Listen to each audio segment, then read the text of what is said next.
ओम नमो भगवते वासुदेवाय। ओम नमो भगवते वासुदेवाय।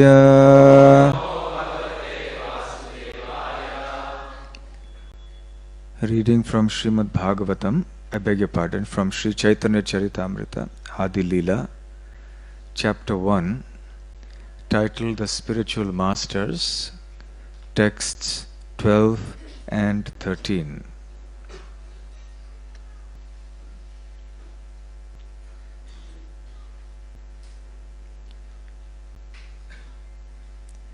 Mahavishnuhu Jagatkarta Mayaya Yaha Srijati Adhaha Tasya Avataraha Eva Ayam Advaita Acharya Ishvaraha Advaitam Harina Advaita. No, it's not here. Oh, the 13th is not up on the board. Huh? Okay. Is it on the back side?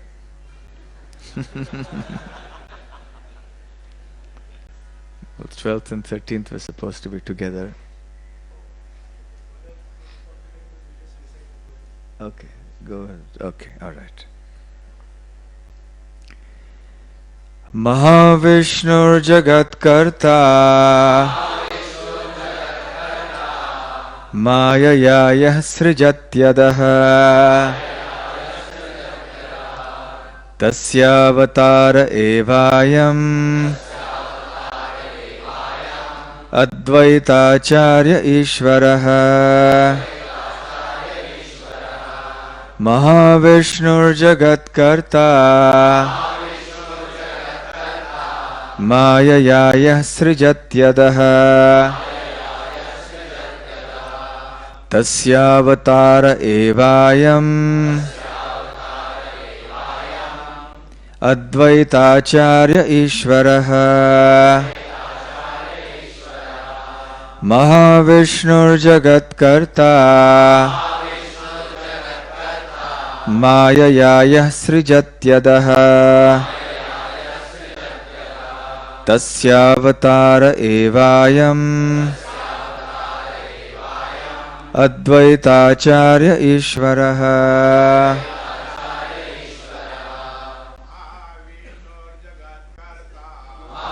Vishnur Jagatkarta Yasrijatyadaha Vatara Evayam Tacharya Ishvaraha Vishnur Jagatkarta Yasrijatyadaha Avatara Evayam Tacharya Ishvaraha Mahavishnu Jagatkarta Mayaya Srijatyadaha Syavatara Evayam Advaita Acharya Ishvaraha. Matajis, please. Vishnu Jagatkarta Mayaya Srijatyadaha Syavatara Evayam Advaita Ishvaraha. Vishnu Jagatkarta Mayaya Srijatyadaha Tasyavatara Evayam Acharya Ishvaraha.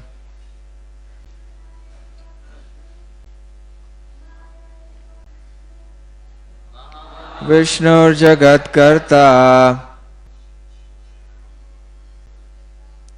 Maya Yaya Srijatyadaha Tasyavatara Evayam Advaita Acharya Ishvaraha. Mahavishnuhu, Mahavishnu, the resting place of the efficient cause. Jagat Karta, the creator of the cosmic world. Mayaya, by the illusory energy. Yaha, who, Srijati, creates, Adaha, that universe. Tasya, his, Avataraha, incarnation. Eva, certainly. Ayam, this. Advaita Acharya, Advaita Acharya. Ishvaraha, the Supreme Lord, the resting place of the material cause. Translation. Lord Advaita Acharya is the incarnation of Mahavishnu, whose main function is to create the cosmic world through the actions of Maya. Text 13. Advaitam harina dvaitad Acharyam bhakti shramsanat Bhaktavataram isham tam Advaita Acharyam ashraye. Because he is non-different from Hari, the Supreme Lord, he is called Advaita. And because he propagates the cult of devotion, he is called Acharya. He is the Lord and the incarnation of the Lord's devotee. Therefore, I take shelter of him. What is that drawing there?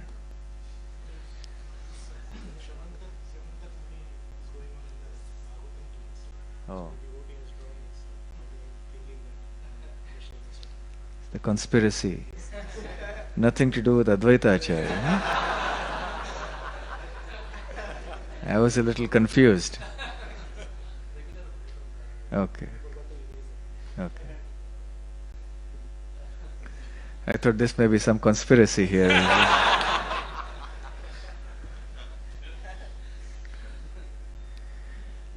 Om Ajnanatimirandhasya Yananjana Shalakaya Chakshurunmilitam Yena Tasmai Shri Gurave Namaha. Shri Chaitanya Manobhishtam Sthapitam Yena Bhutale Swayam Rupa Kada Mahyam Dadati Svapadantikam Vandeham Shri Guru Shri Yutapada Kamalam Shri Gurun Vaishnavamscha Shri Rupam Sagrajatam Sahagana Raghunathanvitam Tam Sajivam Sadvaitam Savadhutam Parijana Sahitam Krishna Chaitanya Devam Shri Radha Krishna Padang Sahagana Lalita Shri Vishakhanvitamscha Nama Om Vishnu Padaya Krishna Presthaya Bhutale Bhakti Vedanta Swamin Niti Namine Saraswate Deve Gauravani Pracharine Nirvishesha Shunyavadi Paschatya Deshatarine Vancha Kalpatarubhyascha Kripa Sindhubhya Evacha Patitanam Pavanebhyo Vaishnavebhyo Namo Namaha. Jai Shri Krishna Chaitanya Prabhu Nityananda Shri Advaita Gadadhara Shivasadi Gaura Bhakta Vrinda. Hare Krishna Krishna Krishna Hare Hare Hare Rama Rama Rama Hare Hare. Jaya Jaya Shri Chaitanya Jaya Nityananda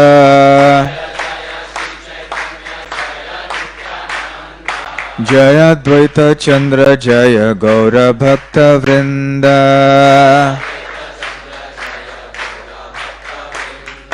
Jaya Jaya Shri Chaitanya Jaya Nityananda Jaya Advaita Chandra Jaya Gaura Bhakta Vrinda Jaya Jaya Shri Chaitanya Jaya Nityananda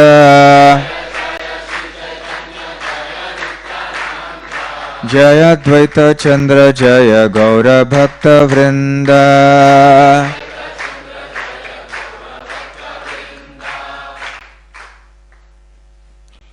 Hare Krishna. Today is the very auspicious appearance day anniversary of Srila Advaita Acharya. Advaita Acharya is part of the Pancha Tattva, the 5 principles of the Absolute Truth. In our Mangalacharana prayers, we chant Pancha Tattvatmakam Krishnam Bhakta Rupa Svarupakam Bhaktavataram Bhaktakyam Namami Bhakta Shaktikam. So I'm sure we've all heard this verse. What this verse really means is that Krishna manifests himself in the form of 5 truths, Pancha Tattva. So Pancha Tattvatmakam Krishnam. So Krishna has manifested himself in 5 forms. And the first one, Pancha Tattvatmakam Krishnam Bhakta Rupa. The Bhakta Rupa is Sri Chaitanya Mahaprabhu. Bhakta Rupa Svarupakam. Svarupakam means the manifestation of the devotee. Bhakta Svarupa. That is Nityananda Prabhu. So Bhakta Rupa is Chaitanya Mahaprabhu. Bhakta Svarupa is Nityananda Prabhu. Bhakta Avatara. The Bhakta Avatar, the incarnation of the devotee. And that is Advaita Acharya. Bhaktakyam, he is called a devotee, he is known as a devotee, and that is Srivas Pandit. And Bhakta Shaktikam, the energy of the devotee, the devotional energy of Krishna, and that is Gadadhar Pandit, who is a manifestation of Srimati Radharani. So these are the 5 forms in which Advaita Acharya, or I beg your pardon, Krishna manifests himself in this world as the Pancha Tattva. The Pancha Tattva, as we all know, are representatives of the most munificent and merciful aspect of Krishna.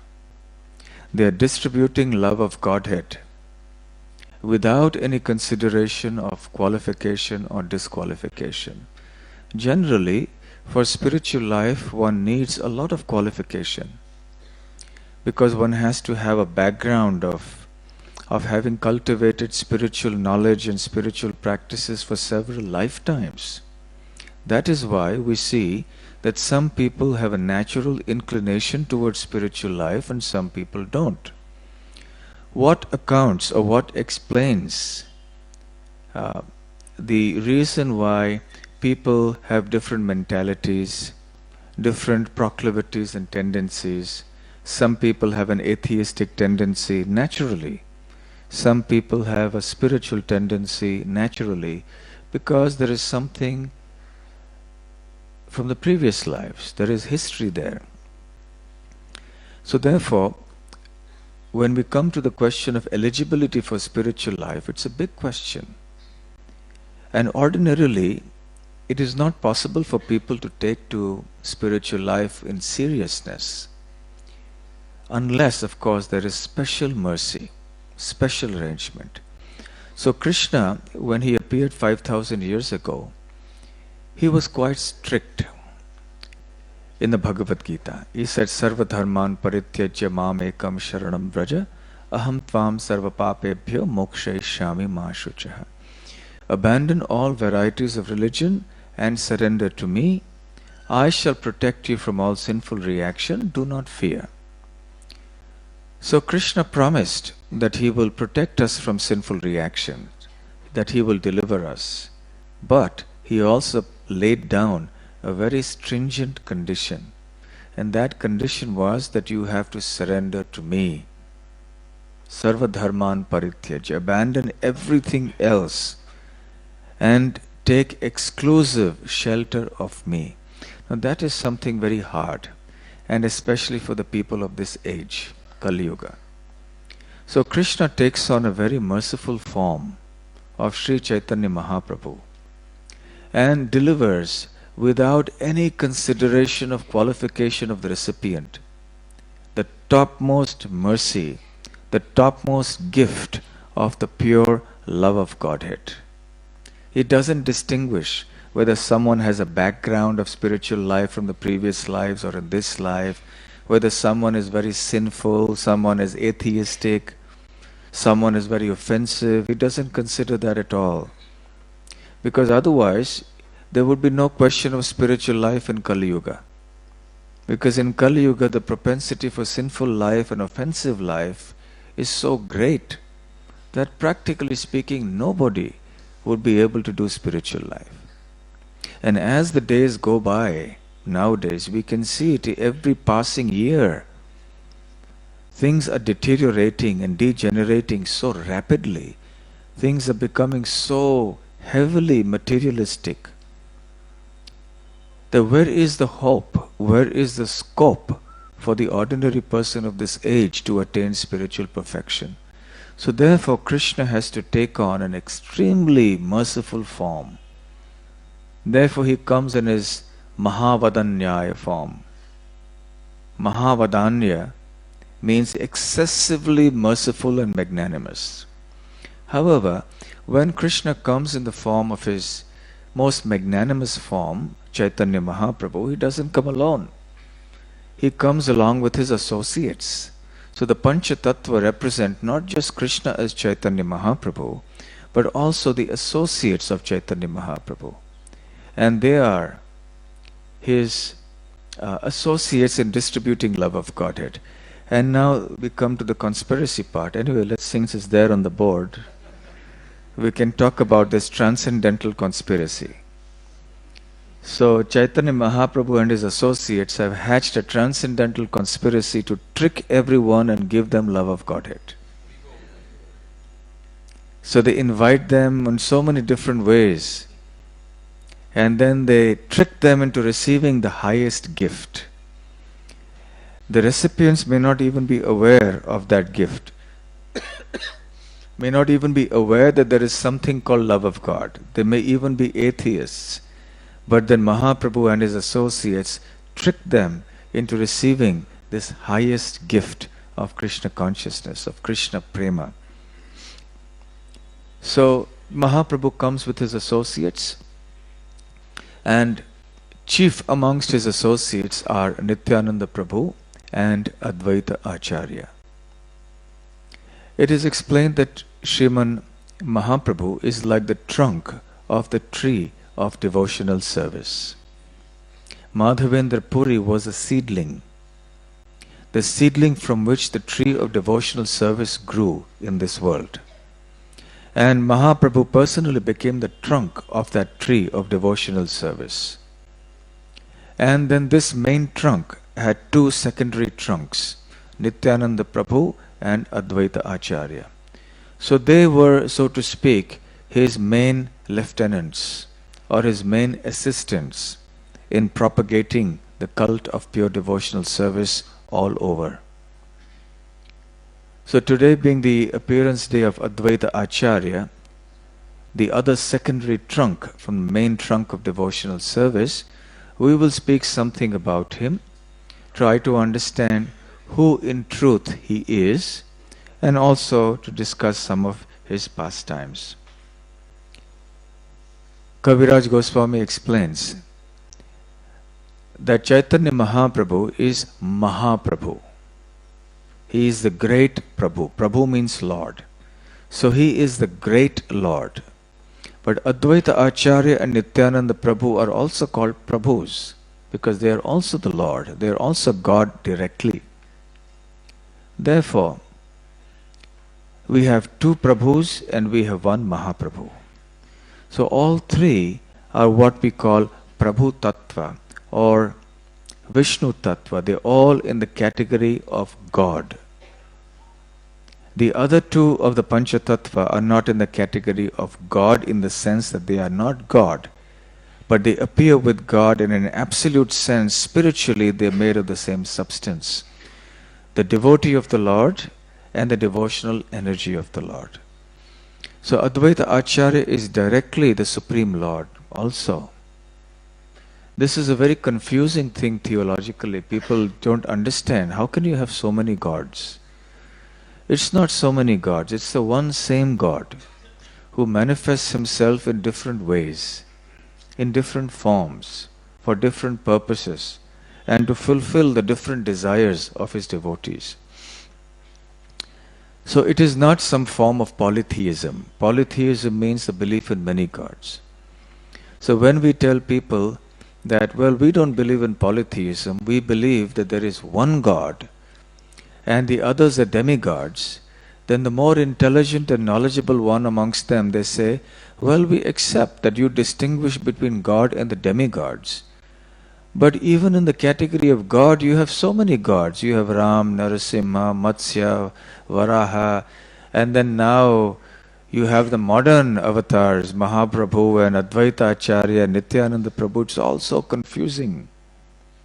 It's not confusing because to expect that the Supreme Lord cannot expand himself into forms that are equal to him or similar to him is to limit the Lord. The Lord can very easily expand himself into unlimited forms, each of which is identical with him in terms of potency or qualities. And there may be other forms in which those qualities and potencies may be limitedly manifest. And in some forms, it may be unlimitedly manifest. But all of them are in the category of God. It is exactly because God is God and He is unlimited that He can expand Himself into various categories, into various forms of Himself. So Advaita Acharya is also one of those forms. And what is he exactly? In these two verses of the Chaitanya Charitamrita, we hear Kaviraj Goswami saying that Advaita Acharya is the incarnation of Mahavishnu, whose main function is to create the cosmic world through the actions of Maya. And we all know who Mahavishnu is. He is the first of the three Purusha avatars. Now, for the first few minutes of this lecture, you will have to pay a little more attention to stay awake because we're going to discuss some philosophy. Did I hear you say, oh? And then the stories will come later. The pastimes will come later. The pastimes can be understood well when we understand the philosophy, the tattva. So there is tattva and there is Lila. So we cannot understand Lila properly unless we understand tattva properly. There people make a big mistake in understanding Krishna in this world. Without understanding who Krishna is, they want to go and understand Krishna's Rasa Lila. And they can't, of course. Therefore they criticize Krishna. How can God do this? How can God speak lies? How can God ask somebody else to speak lies? How can God do politics like this? How can God be diplomatic like that? So because they don't understand the tattva, they don't understand the truth or the philosophical understanding of Krishna, therefore they criticize Krishna's pastimes, his leelas. But once you understand the truth of Krishna, the principle of Krishna, then it's very easy to appreciate the pastimes. Then those very pastimes that are apparently controversial in the eyes of ignorant people, they become the most exalted pastimes. In the eyes of the world, especially those who don't have the any understanding of Krishna, his Ras Lila is one of the pastimes that are to be criticized. But for the devotees of Krishna, they appreciate that as the topmost, amongst the topmost pastimes of Krishna. So much so that even a sannyasi like Chaitanya Mahaprabhu worships those pastimes. Otherwise, what does a sannyasi have to do with the dancing of one young boy with other young girls? Chaitanya Mahaprabhu was such a strict sannyasi. He would have no interaction with women at all. Very, very strict. But still, when it came to the pastimes of Krishna with the gopis, he was very, very absorbed in them. So would he be absorbed in these pastimes if Krishna and the gopis were ordinary human beings of this world? Of course not. Therefore, we can understand the importance of understanding the truth of Krishna. So similarly, for understanding the truth of Advaita, the pastimes of Advaita Acharya, we need to also understand his truth or his principle. So here Kaviraj Goswami explains that Advaita Acharya is none other than Mahavishnu, who creates this material world through the actions of Maya. And because he is non-different from Hari, he is the Supreme Lord, he is called Advaita. Advaita means who is not different, non-dual. That means he is not different from Hari, not different from Krishna. He is also Krishna, the Supreme Lord. And because he propagates the cult of devotional service, therefore he is called Acharya, the great teacher. He is the Lord and the incarnation of the Lord's devotee, therefore I take shelter of him. So therefore Advaita Acharya is not a jiva like us. He is not a demigod even. He is directly the Supreme Lord. In the Chaitanya Charitamrita, in the Adi Lila, as we go on in one of the later chapters that deals exclusively with Advaita Acharya, there is a slightly technical understanding of who Advaita Acharya is, and I will just dwell on it very briefly, not in detail. Kaviraj Goswami explains that the Supreme Lord manifests himself in two ways in connection to the creation of this material world, inasmuch as that there are two aspects of Maya. In the first aspect, the Lord is the efficient cause of the material universe, and in the second, he is the material cause. What does it mean to be the efficient cause and the material cause?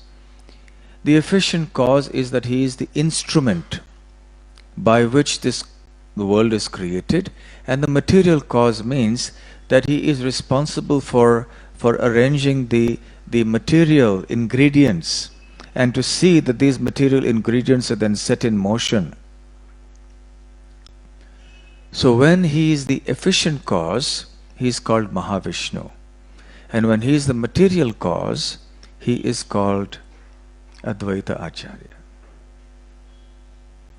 So what does Mahavishnu do?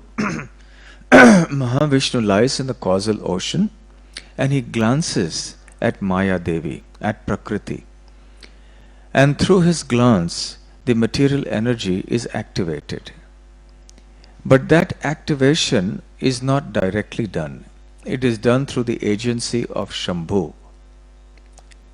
And that aspect of the Lord that deals with it is Advaita Acharya.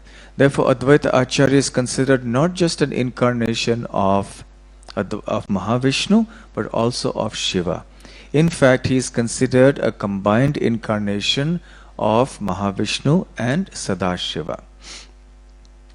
In the scripture called the Gauda Ganodesha Deepika, it is mentioned that there is a cowherd boy called Sadashiva. Sadashiva resides in Goloka Vrindavan also. And he is a cowherd boyfriend of Krishna and Balaram. And he dances with them. So it is this cowherd boy Sadashiva who also manifests as Advaita Acharya. So So we can see the connection between Advaita Acharya and Mahavishnu on one hand and Sadashiva on the other hand. So much for all the technical philosophy. For those of you who are more philosophically inclined, you should study the Chaitanya Charitamrita more in detail, and you will get a much deeper understanding. It's very, very fascinating. However, today we will not go so deep into the topic.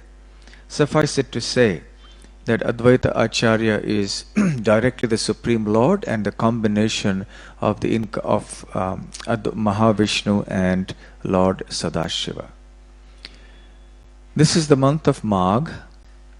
It is the phase of the waxing moon, the Shukla Paksha, and it is the 7th Tithi, the Saptami Tithi.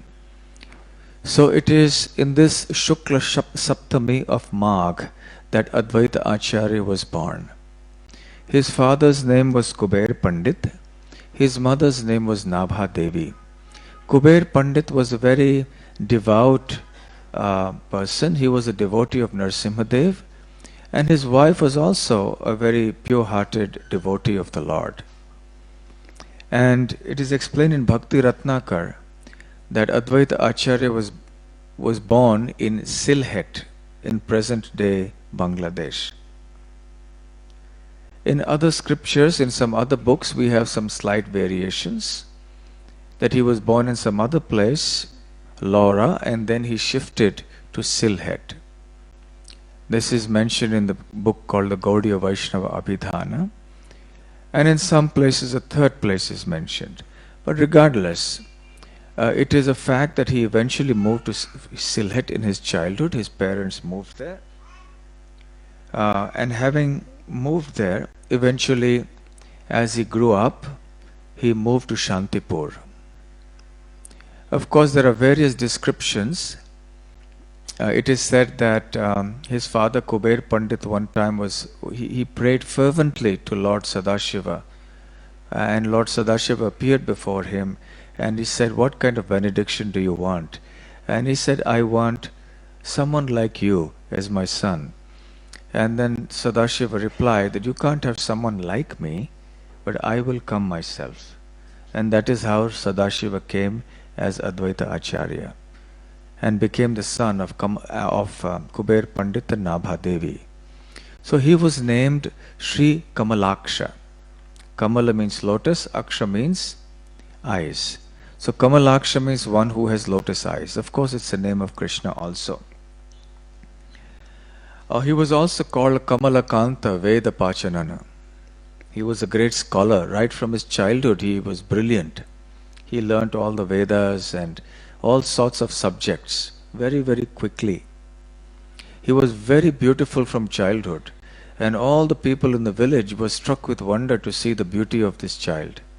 And they all began to glorify Kuber Pandit and Nabha Devi as being very, very fortunate souls.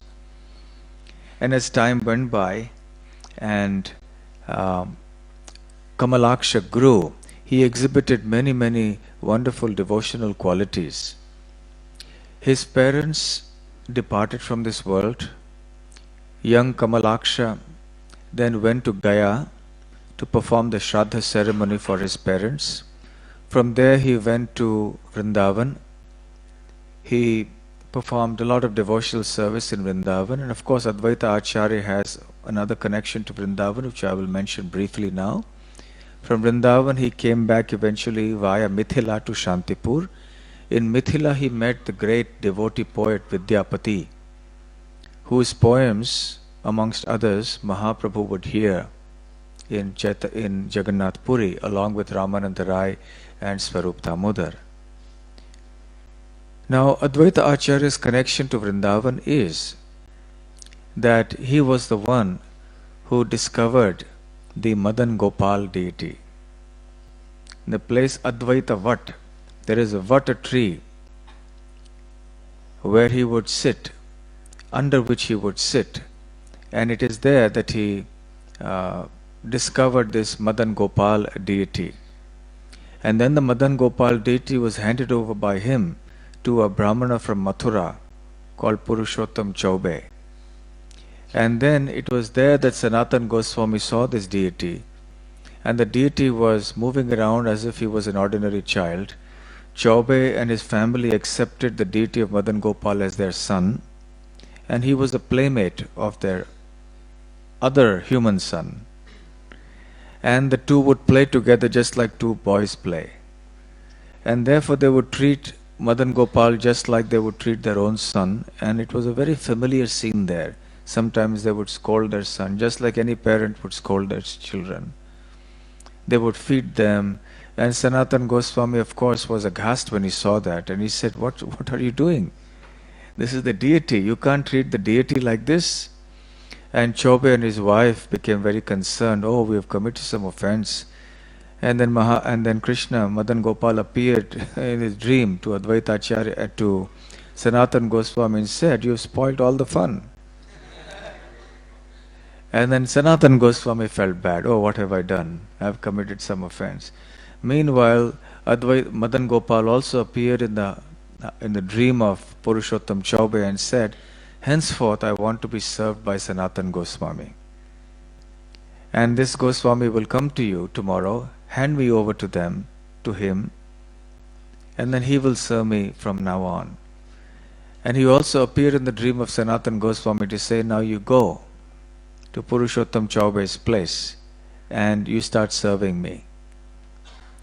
After that, when Sanatana Goswami started serving Madan Gopal, he became known as Madan Mohan. And then we have the famous Madan Mohan temple. So the role of Advaita Acharya is very important in the deity of Madan Mohan and the temple there. So in any case, he came back to Shantipur and he established his house there.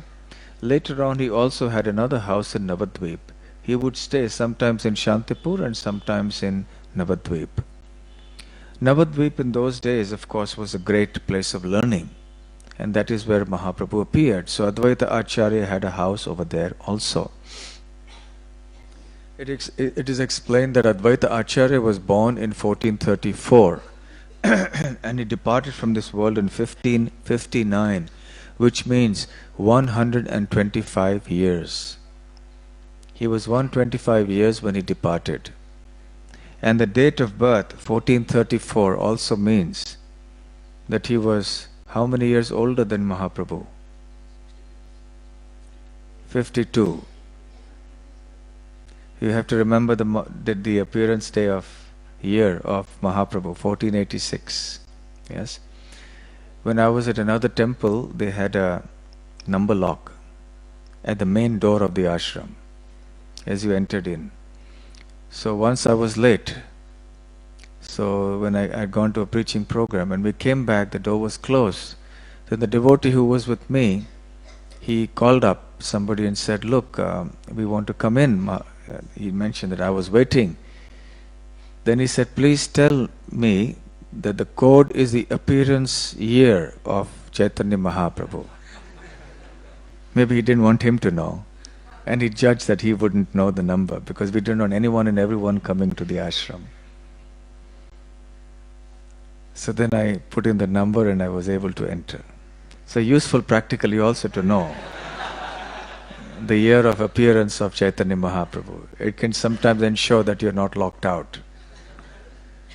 So Advaita Acharya was 52 years older than Mahaprabhu. So when Mahaprabhu took sannyas at the age of 24, Mahaprabhu, you can imagine, he was how much older? He was 52 years, 76 years old at that time. But he was going strong. And after Mahaprabhu moved to Jagannath Puri, Advaita Acharya was there with him all the time, coming for 4 months when he moved from, traveled with the devotees from Bengal. And he would be chanting and dancing along with the other young people there. And he lived for 125 years, which is also very significant. So anyway, he came back and he settled down in Shantipur. He had 2 wives, Sita Devi and Sri Devi. In those days it was common practice, especially for Kshatriyas and to some degree also for Brahmanas. Sita Devi was none other, Sita Thakurani was none other than Yogamaya, and her expansion was Shri. So these were the two consorts, the two wives of Advaita Acharya. When Chaitanya Mahaprabhu was born, at that time Sita Thakurani came to the house of Jagannath Mishra, and she carried many gifts for baby Nimai. She played a very important role along with the other elder ladies there. So of course Advaita Acharya at that time did not know that Chaitanya Mahaprabhu had appeared. But he had played a very significant role in the appearance of the Lord. Kaviraj Goswami explains that there are some external reasons and some internal reasons for the appearance of Sri Chaitanya Mahaprabhu. One of the external reasons was that Advaita Acharya had called him very, very loudly.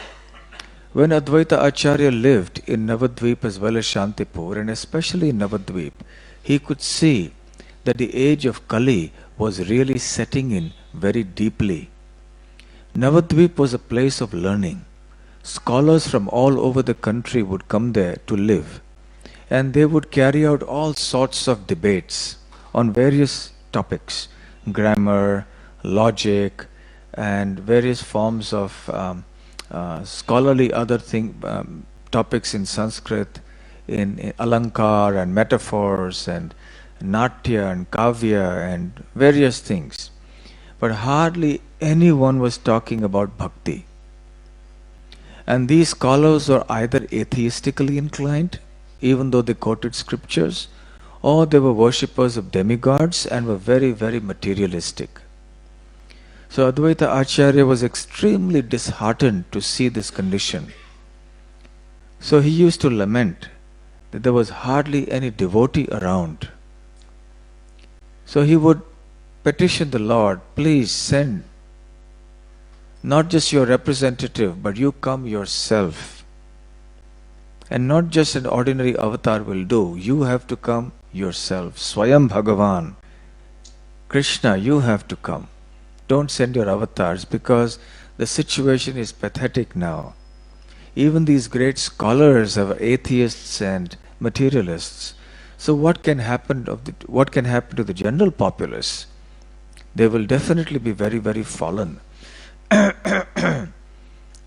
So Advaita Acharya actually, because he was a great scholar himself, he had opened a toll, a school, and he would teach there. And he would regularly speak from the Bhagavad Gita and the Srimad Bhagavatam. And he would give very clear devotional conclusions. There were many other speakers too who were very, very scholarly. But they would speak all sorts of convoluted, confused philosophy. Some of them are Mayavadis, some of them had just no idea what they were talking about. They would just juggle words. They were expert in grammar. But in terms of the ultimate conclusions or the philosophical understanding, they were way off the mark. So Advaita Acharya was practically amongst the only ones to give the right devotional conclusions to the scriptures. So he would speak every day, and many people would attend his classes. So, and because there were few people who would come, only a handful of Vaishnavas would come. So Advaita Acharya decided it is time I should do something about it. So he began to worship his Shaligram Shilas, offering them Tulsi Manjari and Ganga Jal, the water from the Ganga. And he prayed fervently to the Lord, to Krishna himself, that he should descend in Navadvip and deliver the fallen and sinful souls of this age. If this was the condition of the Brahmanas, the so-called scholars, he understood what would be the condition of the other people. So he chanted many, many verses as he was offering the Tulsi and the Ganga Jal to the Shaligram. And Kaviraj Goswami especially mentions this one verse, Tulsi Dalamatrena Jalasya Chulukena va Vikrinite Swamatmanam Bhaktebhya Bhakta Vatsalaha, in which means that the Lord is being the Lord is being glorified. Tulasi dalamatrena, merely just by one leaf of tulasi. Jalasya chulukenava. Jala means here Ganga Jal or Yamuna Jal, the water of the Ganga or Yamuna. Chulukenava, if you have a little bit of Ganga water, Yamuna water in the palm of your hand. So with just a tulasi leaf and a little bit of Ganga water, Vikrinite swam atmanam bhaktebhyaha. If the devotees offer the tulasi leaf and Ganga Jal to Krishna with devotion, Krishna becomes so obliged that he is actually purchased by such an offering. He sells himself to the devotees. Vikrinite swam atmanam. He sells himself to the devotees, bhaktebhyaha. Why does he do that? Because he is bhakta vatsala. Because he is a lover of the devotees. The devotees are very dear to him.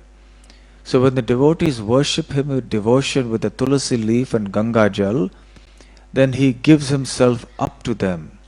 This is the beauty of the reciprocal relationship of love between Krishna and his devotees. The devotees surrender themselves to Krishna, and Krishna surrenders himself to the devotees. This is the wonderful feature of devotional service. It's a two-way thing. It's not just one way. Presently it is one way because only Krishna loves us, we don't love Krishna. And the goal of life is to make it two-way.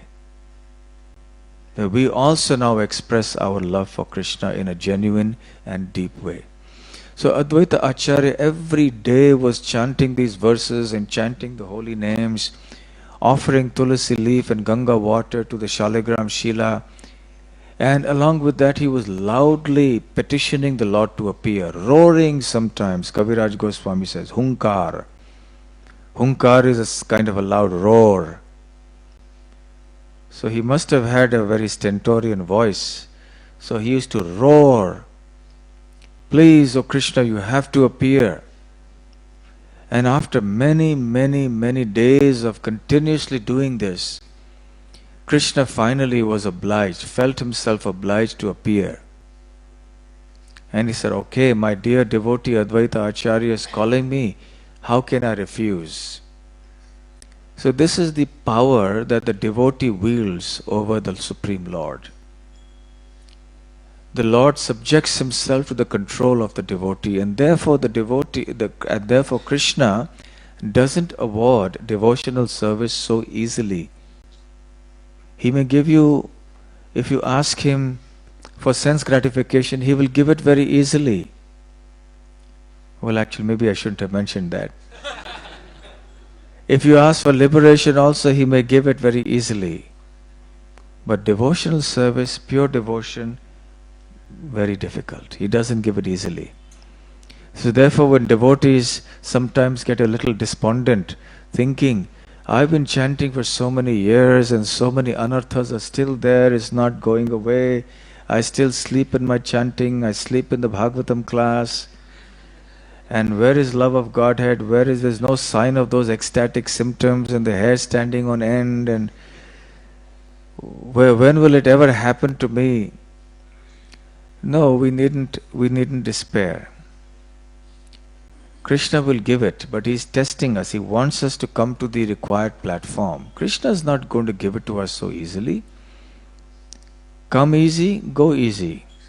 Something that is obtained very easily, we take it for granted and we may lose it. So Krishna doesn't want us to lose it. He wants us to earn every penny of it properly. So therefore, when Krishna wants us to become pure devotees, he wants us to struggle for it. He wants us to work really hard for it, very sincerely. He wants us to go through the trials and tribulations of living in this material world and trying to attain pure Krishna consciousness. In the midst of all the other things, that the ups and downs that come, all the troubles of the mind and so on. But if we simply persevere, then Krishna ultimately will be pleased and say, yes, here is such and such a devotee. now this devotee is ready.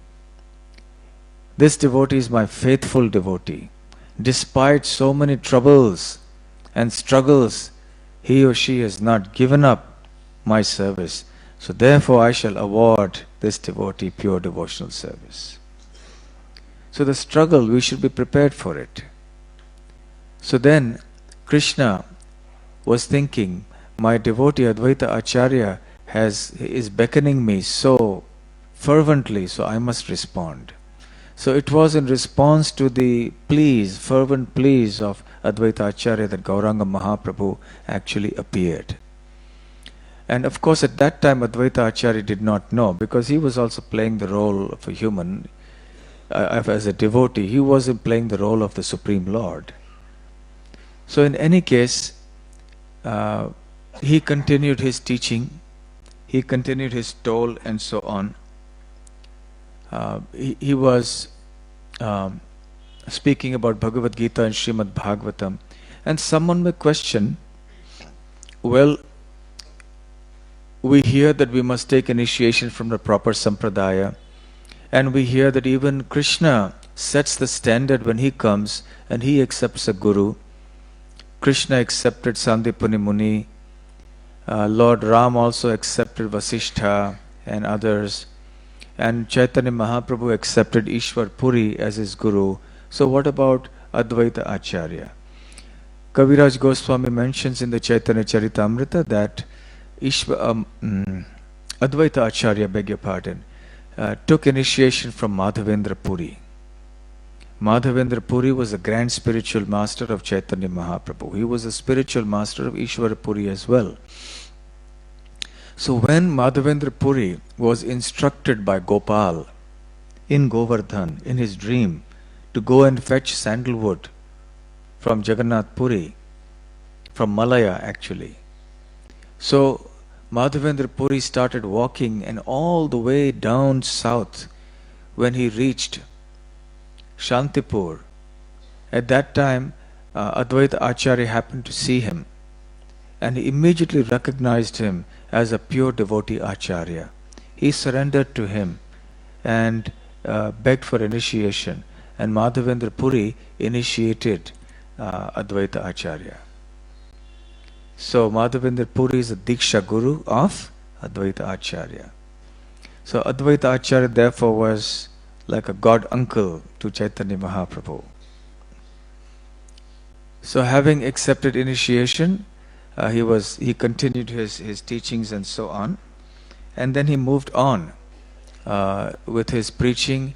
And it is at that time that Nimai Pandit's or Chaitanya Mahaprabhu's elder brother Vishwarup would come. And as a young boy, he would love to come and hear Advaita Acharya speaking on the Srimad Bhagavatam and the Bhagavad Gita. He would just sit there completely absorbed in Advaita Acharya's discourses. And sometimes when Advaita Acharya was busy with his worship of the deities, then young Vishwarup would sit and explain the principles of devotional service to the assembled devotees.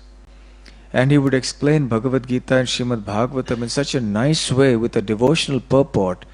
When Advaita Acharya would hear that, as he was worshipping the deity, he would stop worshipping the deity and get up and embrace this young boy. So Vishwarup was a regular attendee at these satsangs of Advaita Acharya. And Sachimata, the mother of Vishwarup and Nimai, would send young Nimai, Chaitanya Mahaprabhu, with the lunch prasadam, that go and give this lunch prasadam to your older brother. And very dutifully, young Nimai, who was very young at that time, and he would carry the box, the errands given by the mother, and he would go to the place where Advaita Acharya was speaking, and there he would find his older brother Vishwarup, and he would give the lunch to him and come back. It was at these times that Advaita Acharya would see this young boy coming, and he would always be struck with wonder to see the beauty of this boy. And he would wonder, why am I getting so attracted to this little boy? How come he is so beautiful and he is endowed with so many wonderful qualities? And he must have been just an infant at that time, or just a little over the age of infancy. So Advaita Acharya would see and look forward to Nimai coming there every day to his stall. And one day, of course, as destiny would have it, Vishwarup was so influenced by the spiritual talks and the spiritual atmosphere that prevailed in Advaita Acharya's place that he decided to renounce the world and take sannyas. And this was especially when he overheard his parents having discussions about his marriage. In those days, as you know, people would get married very, very early. And even though they got married early, they would live together only after they grew up a little bit. Marriage may have been even when they were 7, 8 years old, 10 years old, and so on. But they lived together only when they grew up. So they would continue to stay at their parents' home. So anyway, now that Vishwarup was grown up, he was a young lad now, a teenaged boy, and the parents were thinking of marriage for him. Of course, that happens even now in the villages in India. And I remember meeting one boy, and he had come from one of the states in India. And so I was asking, where are you from, and so on and so forth. He was taking interest in Krishna consciousness. Then he said, I'm from such and such village in such and such state. So I said, he said, I have to go back for some vacations over there. I said, why? He said, because my wife is there. I said, your wife? Because he looked really like a small boy. I said, well, you're married? He said, yes, I got married a couple of years ago. So these things are going on still. It is there. In a sense, it is always a good principle to get married early. I'm not saying you should marry when you're 9 or 10 years of age. But the principle of marrying when you're young is always wiser, is always better for many, many reasons. So the Vedic tradition has many strong logical reasons for it, but because people don't understand that, they criticize it. So in any case, because his parents were making arrangements for his marriage, Vishwarup one fine day just disappeared. And then somehow the word came around that he had gone to take sannyas. He never returned after that, and there was no news of him. And Jagannath Mishra never quite recovered from that blow, because he and Sachi Mata were very attached to both their sons. And when Vishwarup disappeared like this, they were very grief-stricken, and they had no news where he was. And it is only much later, when Nimai grew up and he became a sannyasi, he moved to Jagannath Puri, and he went to South India to visit places of pilgrimage. And on the way back from these places, he traveled to Pandharpur, that he met Sri Rangapuri, who was a disciple of Madhavendra Puri, who then informed him about a sannyasi called Shankararanya, who was the son of Jagannath Mishra of Navadvip. And that is when Chaitanya Mahaprabhu understood what had happened to his older brother Vishwarup, who had now become Shankararanya Swami, and then he had even departed, taken samadhi, he had departed from this world. So anyway, Jagannath Mishra never quite recovered. He was heartbroken. And when young Nimai started showing some interest and becoming scholarly, and he started visiting the place of Advaita Acharya, Sachi Mata also became very worried, and they stopped his education. So because our older son Vishwarup learned so much of spiritual knowledge, so therefore he developed renunciation. And he saw that this world is in vain, life in this world is vain, is futile. Therefore, we should not educate our children. Parents many times get afraid to send their children here to this temple also, attending temples, because they're always worried that they will renounce the world, what will happen. So Sachi Mata and Jagannath Mishra were worried. So they stopped sending Nimai to school. And it is only when Nimai started speaking sweetly like the incarnation Dattatreya that they once again resumed his education. So in any case, in her mind, Sachi Mata was actually thinking that Advaita Acharya was the cause of my son taking sannyas.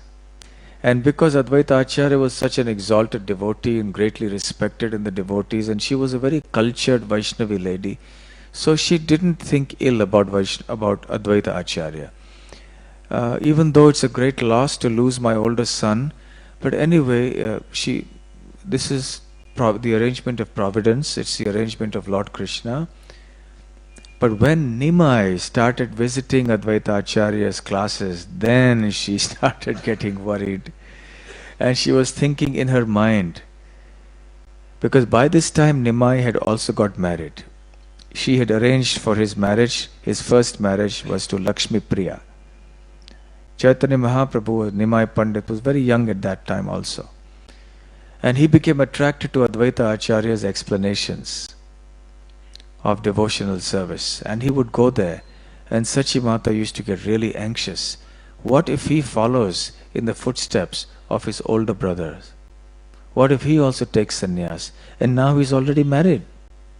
So if he leaves his wife and goes, that will be disaster. And then in her mind, she began to think, this Advaita Acharya, his name is Advaita, which means one, non-dual, non-different. But actually, he should be Dvaita, because he splits. He's splitting people from their families. He has split my oldest son from us, and now he will be the cause of my youngest son Nimai splitting from his wife. So he's actually Dvaita, not Advaita. So she didn't speak about this to anyone. She was too cultured to do anything like that. But in her mind, she was thinking like this, or she thought. Nobody knew that she thought like this. But but Chaitanya Mahaprabhu, Nimai Pandit, of course, being the Supreme Lord, understood that. So then he was thinking, my mother has committed an offense. And one day he proclaimed very loudly to her that you have committed offense and therefore you will not get that Krishna Prem. So she was thinking, really, what offense have I committed? And then Mahaprabhu explained to her, this is what you did. You committed an offense at the lotus feet of Advaita Acharya, and therefore you can't get Krishna Prem. So then she became really anxious. So what should I do to get rid of this offense? So then Mahaprabhu said, all right, I'll help you. So one time when he was speaking about Krishna and chanting, Advaita Acharya went into a trance of devotional ecstasy, and he fell down and he became unconscious. At that time, Sachi Mata took the hint from her son, and she took the dust from the lotus feet of Advaita Acharya and smeared it on her head and her body, and then she was forgiven for her offense to Advaita Acharya. So this was the pastime. It's actually a big Lila, because we don't have so much time and there are so many pastimes, so I'm just giving these pastimes in brief. And these pastimes have been analyzed by the Acharya also as the pastime of Sachi Mata's offense. There are lots of purports to that and so on.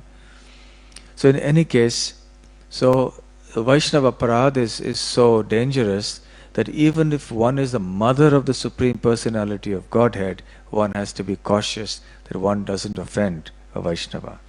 This is how seriously Krishna takes Vaishnava Aparad. That you may be my mother, you may be my father, you may be anybody, but don't offend Vaishnavas. So we can learn this from the example, from this pastime of Sachi Devi. One time,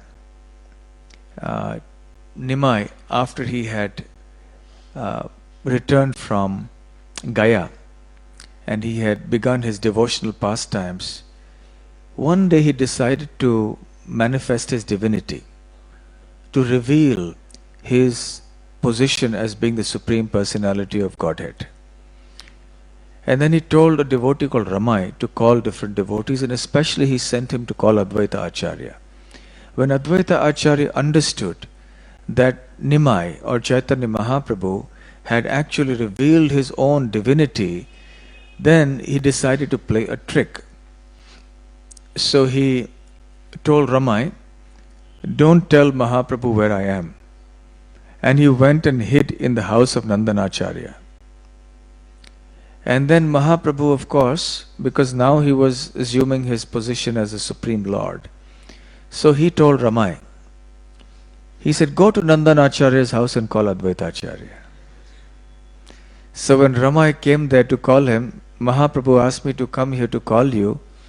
Then Advaita Acharya became blissful. He said, now he has passed the test. So he accepted him. Of course, he knew that he was a Supreme Lord, but he was very blissful that he passed this test. Advaita Acharya was also very friendly to Haridas Thakur. Haridas Thakur was also quite elderly, many years older than Chaitanya Mahaprabhu. And there were other pastimes that had taken place. As Haridas Thakur had been wandering in many places, eventually he came to Navadvip and also to Shantipur, and they became great friends. And they respected each other very much because both were exalted devotees. Now Advaita Acharya, because he was from the Brahmana community, performed the rituals that were required of a Brahmana Grihastha, especially the Shraddha ceremonies for the departed forefathers. And it is a custom that when such a Shraddha ceremony is performed, you invite the Brahmanas to come home and you feed them prasadam, Krishna prasadam, and especially you nominate one amongst those Brahmanas to be the chief, and you feed him the main plate. So he decided to call Haridas Thakur to accept that honor. And Haridas Thakur said, "But I am a Yavana. I am born in a Yavana family, a meat-eater's family. I am not even a Brahmana. How can you accord this honor to me? And you will be criticized greatly in the society as well." So Advaita Acharya and he explained, they had a wonderful conversation there. And Advaita Acharya explained, whatever I am doing is actually according to the injunctions of the scriptures. I am not doing anything that is forbidden in the scriptures. Because you are such an exalted Vaishnava, pure devotee of Krishna, calling you here is like calling millions of pure Brahmanas here. Therefore what I am doing is exactly in accordance with the scriptures.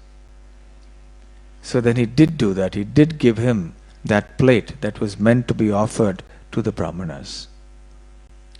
So Advaita Acharya and Haridas Thakur remained there as friends, and they would chant the holy names, they would have Krishna Katha together. Nevertheless, Advaita Acharya had one sorrow in his heart. Chaitanya Mahaprabhu, as a devotee, had taken initiation from Ishwar Puri, who had taken initiation from Madhavendra Puri. So therefore Chaitanya Mahaprabhu was a grand disciple of Madhavendra Puri, and Advaita Acharya was the direct disciple of Madhavendra Puri. So Advaita Acharya was like a guru for Chaitanya Mahaprabhu. He was 50 years older, 52 years older in age, plus he was also the godbrother of his own guru. So then he used to like to treat Advaita Acharya with great respect. He would offer obeisances to him, and he would treat him with so much respect that Advaita Acharya would feel extremely frustrated. Because Advaita Acharya understood who Chaitanya Mahaprabhu was, truly, that he was Krishna himself. And he simply wanted to serve Mahaprabhu and become his servant. But nevertheless, when Mahaprabhu, what to speak of accepting his service, actually would treat him like his own guru, this became very awkward, embarrassing and frustrating for Advaita Acharya. I want to be his servant, but he is treating me like his master. So Advaita Acharya, because as you know, devotees are very intelligent. So Advaita Acharya was thinking how can I trick Mahaprabhu into accepting me as his servant? So he said, all right. He said, yes, Mahaprabhu is very, very particular that devotees should not speak Mayavad philosophy. Because Mahaprabhu had on earlier occasions also mentioned that learning or hearing Mayavad philosophy is extremely offensive to Krishna. Because the Mayavadi philosophers, they do not accept the form of Krishna. They only think of the impersonal Brahman. And they want to become one with that impersonal Brahman. They think themselves to be God. So decrying the very personality of Godhead is very offensive. So Mahaprabhu would severely reprimand anyone who had anything to do with Mayavadis, who would go and hear the Mayavadis speak. So Advaita Acharya decided, all right, this is what I'm going to do. Because he will become so angry with me that he will chastise me. He will reprimand me. And one can only reprimand someone who is subordinate to one. We do not reprimand a superior person. That is never done. So then Advaita Acharya reasoned that if I do something that outrages Mahaprabhu, then he will definitely reprimand me. And that reprimand will indicate that he has accepted me as his servant. So then Advaita Acharya decided to speak on Yoga Vasishtha, which contains many Mayavadi things. And every day he would go to a particular place and start speaking Mayavad philosophy. And naturally the word got around to Advaita Acharya, to Chaitanya Mahaprabhu. Mahaprabhu became furious. And he rushed there with a stick and began to beat Advaita Acharya like anything. You rascal, you are speaking Mayavad philosophy. And he was beating him and beating him.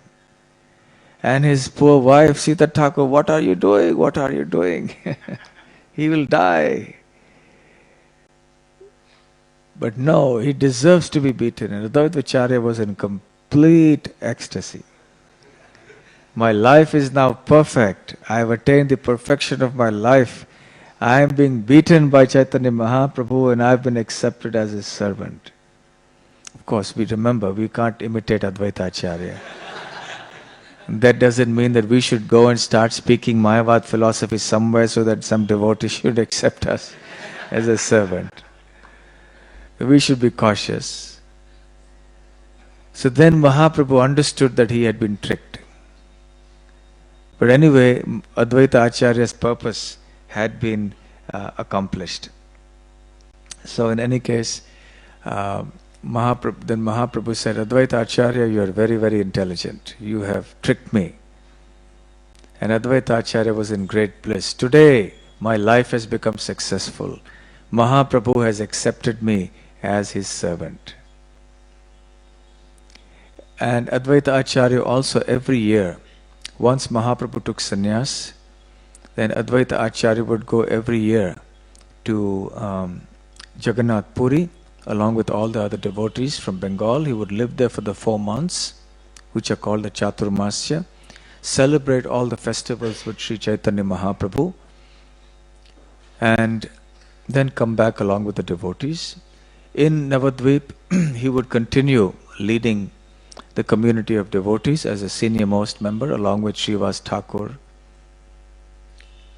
Haridas Thakur, of course, remained behind in Jagannath Puri with Mahaprabhu. There are many, many other pastimes of Advaita Acharya that are mentioned in the Chaitanya Charitamrita, in the Chaitanya Bhagavat, and so on. And since it's past 10 o'clock, I'll just conclude with one final small pastime. One time Advaita Acharya asked Jagadananda that please go and communicate this message to Chaitanya Mahaprabhu. This was many years after Chaitanya Mahaprabhu had taken sannyas, towards the later part of his pastimes, the Ante Lila. He said, go and tell him that here is a message from one madman to another madman, You have made everybody mad, and nobody is willing to purchase any rice. Therefore, there is no need now for any more attempt to sell rice. So accept this message from a madman. Now, Jagadananda was not able to figure out anything. What is the meaning of this message? But Mahaprabhu understood the message.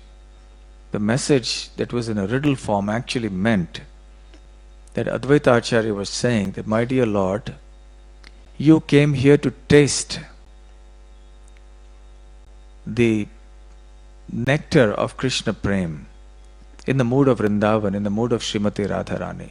You came here and you have tasted it. You have become intoxicated with Krishna Prem. You have become a madman, mad with Krishna Prem. And also you have made me mad.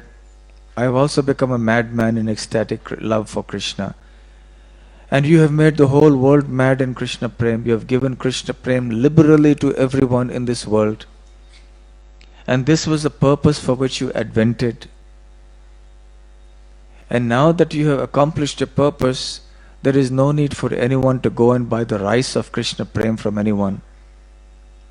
Now that your mission has been accomplished, you may please consider if you want to depart from this world and go back to your abode.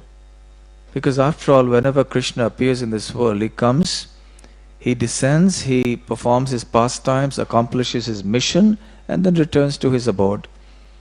And usually hints are given to the Lord about, okay, this is the time for you now to depart.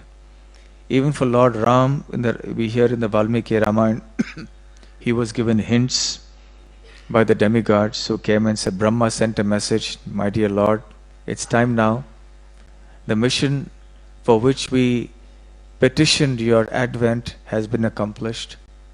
You may, if you feel as you choose, depart back for your home. It happened also with Chaitanya Mahaprabhu. So Advaita Acharya then indicated to him that now the time for your departure has come.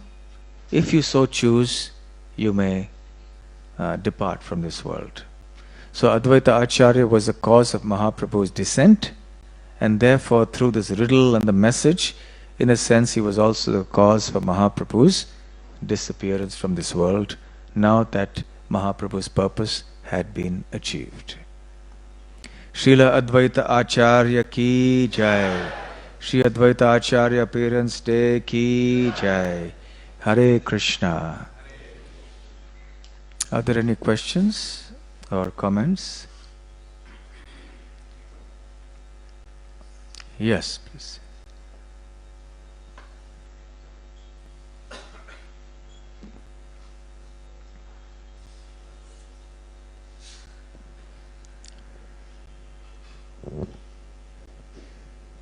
Haribol. Hare Krishna Maharaj. Thank you so much for the wonderful class. Maharaj, I have got two questions. One was, you mentioned that what are the principles for getting married early? The second was, second one I want to know, who was the Guru of Haridas Thakur Prabhu?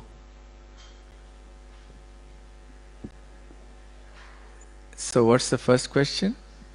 What about early marriages? You mentioned, Maharaji, that there are advantages in getting married early. And there are some principles behind it. Okay.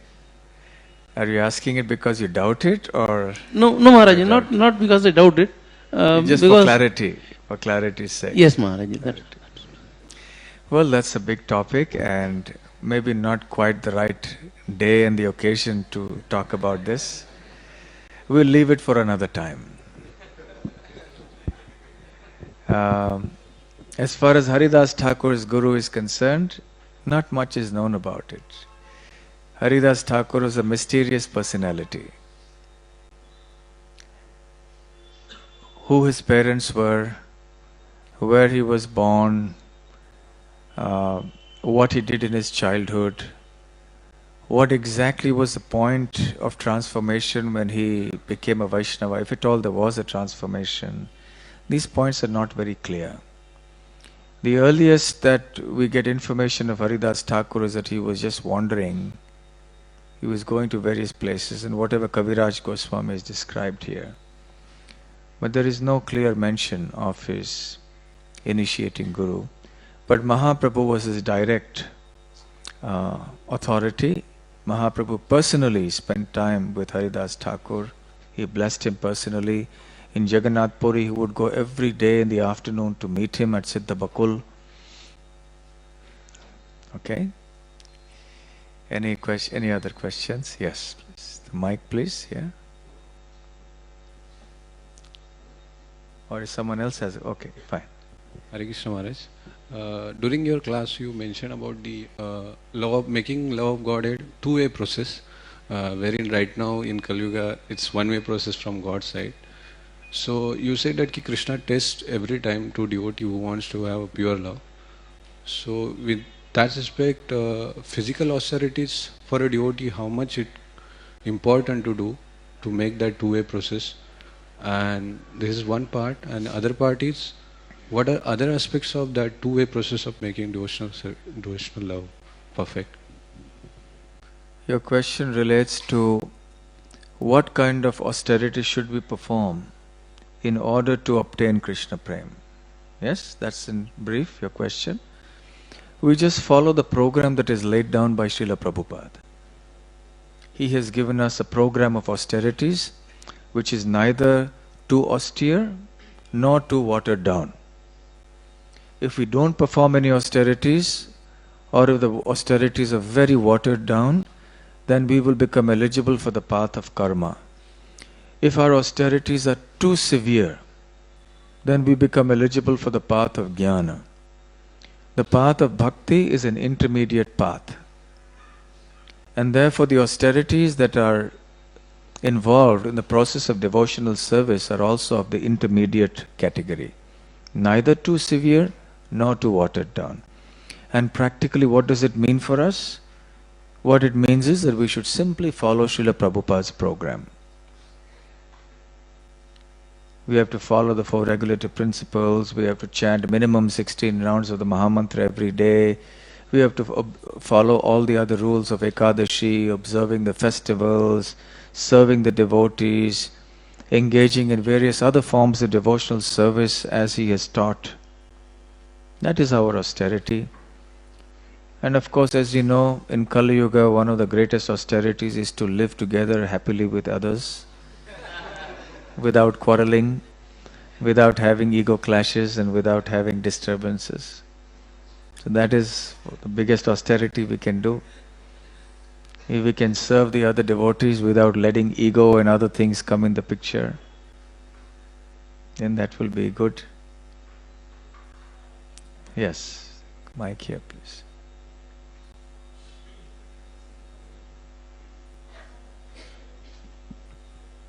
All right, thank you very much for this wonderful discussions.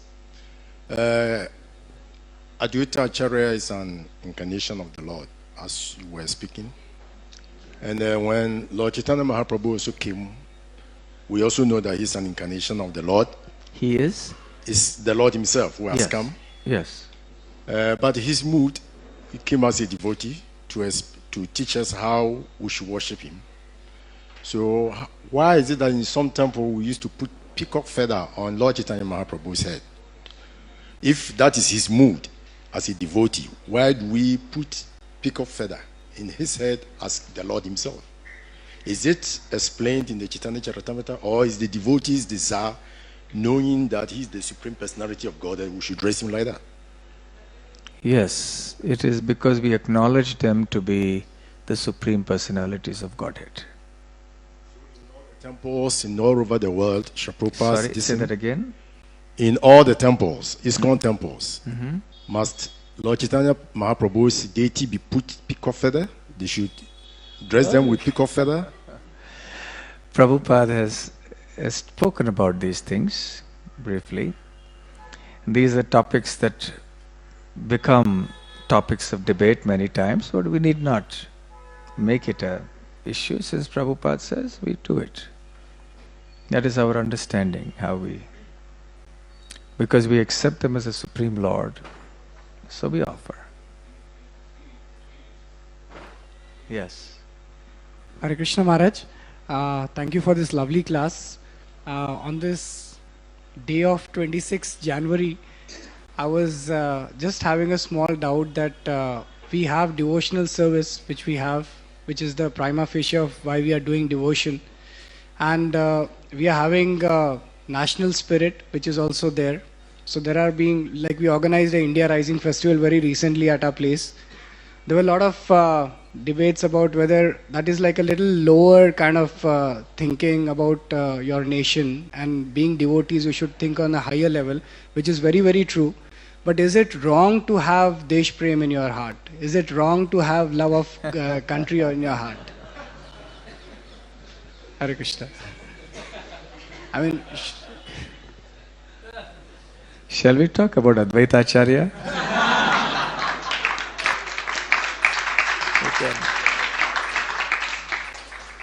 Maybe another time we can talk on these topics.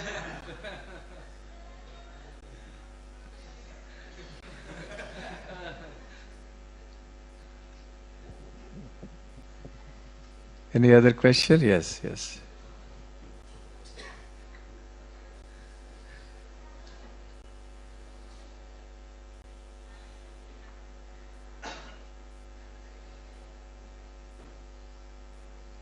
Hare Krishna. Maharaj, in that Panchatattva, like Nityananda Prabhu is Bhakta Roop, Bhakta Sarup, and Advaita Acharya is pure devotee, someone is incarnation of pure devotee. So though they appear in the same platform, but their identity is different. There? Means someone is incarnation of pure devotee, someone is energy of devotional service, someone is Bhakta Sarup, someone is Bhakta Roop. So how does it differ? Means though they appear in the same platform, though they appear they are pure devotee, but how they differ? Differ only in terms of being the expansions. Bhakta Swarup means he is the first immediate expansion, because he is Balaram. Nityananda Prabhu is Balaram. First expansion. Advaita Acharya is Mahavishnu, therefore a later expansion. So he is the avatar, he descends. So they are distinguished in that way. But all three are in the category of Godhead as Vishnu Tattva. It's a technical distinction that is made.